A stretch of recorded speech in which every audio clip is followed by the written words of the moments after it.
This is how you make a 3D Pokemon card. You will need 6 to 8 of the main card. You will also need around 10 to 15 spacer cards. I will be showing you how to create spacer cards later on. You will need tweezers, a craft knife. Yes, a cheap X-Acto knife will work. Also a ruler and Mod Podge for the glue. The first thing you're going to want to do is plan out your layers. The majority of my layers for this card are going to be the waves. So this will be one layer, this will be one layer, here, this will be one. I will also get him out and his beam will be one layer as well. So take a minute and look over your card and get an idea of what you want it to look like. Remember, you need to save 2 cards for the top and the bottom card. Let's go ahead and start on the layers. For this card, I'm going to engrave the layers as well. The tool I use for this is just a simple dotting tool. I'm going to engrave one of these layers so I can show you what it looks like. The way I do it is by lightly pressing and creating small circular motions.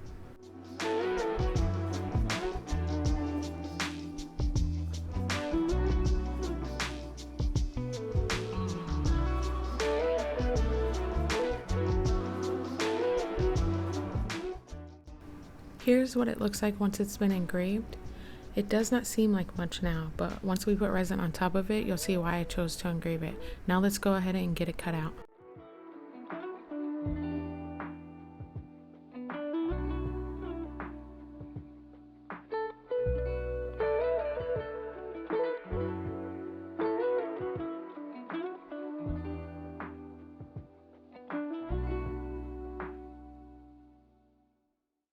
Here's a look at what it'll start to look like once you have multiple layers done. In between here we'll be placing spacer cards. I'm going to go ahead and engrave the rest of them and get them cut out, and then we will get on to the next step. Here's what the layers are currently looking like.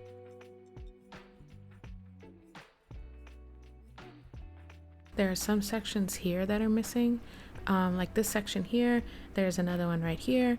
What I'm going to do is get those pieces out of the scraps and we will attach them.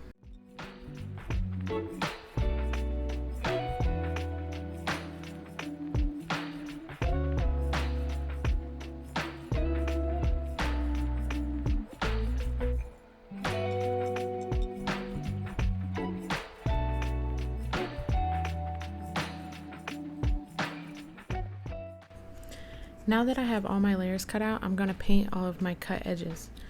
I realized I did not state paint as something you would need in the beginning. This isn't something you absolutely need to make a 3D card, but I recommend doing it. You can use just basic acrylic paint to do this. Some people use markers. I do not personally suggest using markers as they will bleed into the paper. So I'm going to go ahead and get all of the edges painted and then I'll be back. Once you have all of your layers built, you're going to want to create your spacer cards. I just take bulk cards and we're basically just going to remove the artwork from the card. This is what they will look like. I would suggest making 10 to 15 of these. Once you cut them, I would suggest painting all of the edges black. This will help with hiding them in your final piece. Next, you need to figure out how many spacers you need. I'm going to start out by putting one in between each layer first.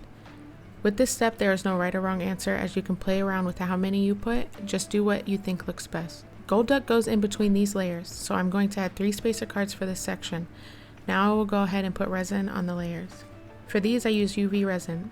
I'm not going to go into detail on how to use resin or the type that I use. Resin can be extremely toxic to some people, and you can find tutorials from professionals online on the safest way to use it. I will let you know that I do use UV resin. With this technique, I take a thin layer of resin and paint it onto the card with a paintbrush. Since I textured the card before, this allows the resin to sink into the engraved surface, creating a textured look instead of sitting on top and staying smooth. Here's what the layers look like once they have resin on them. What I'm going to do now is attach these 2 pieces to their corresponding layers with super glue.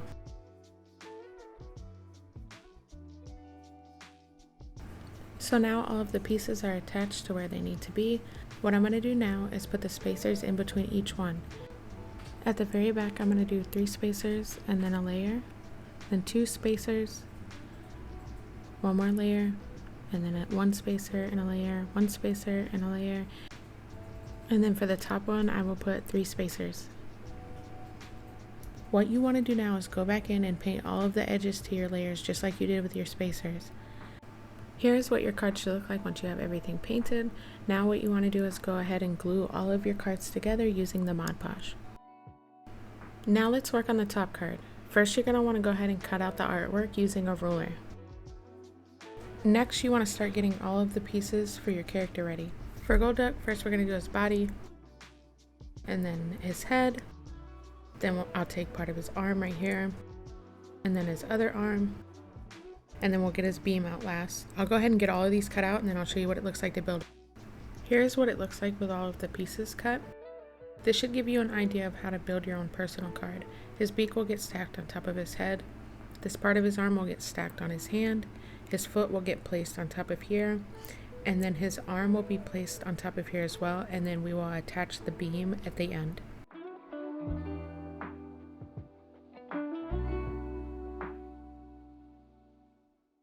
To add a little bit more detail to the top card, I'm going to stack some of the elements. For example, I'm going to cut the art box square out. I will also cut out the 2 description boxes.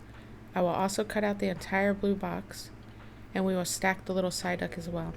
I will show you what all those pieces will look like and what it looks like to stack them.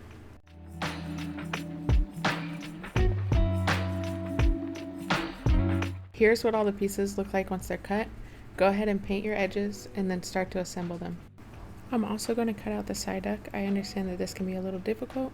I suggest making tiny shortcuts. These cuts tend to be more controlled.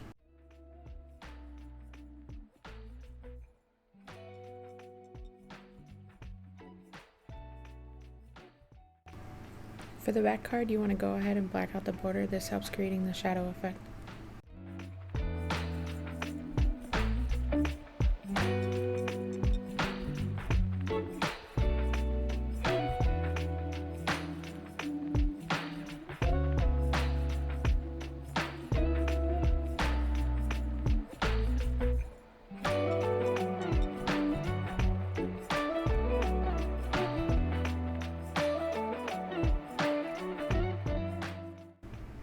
You want to go ahead and black out the character too. You don't have to do this, but I think it helps with the effect.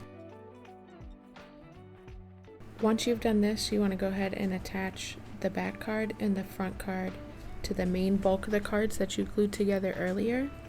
And then you want to attach your character.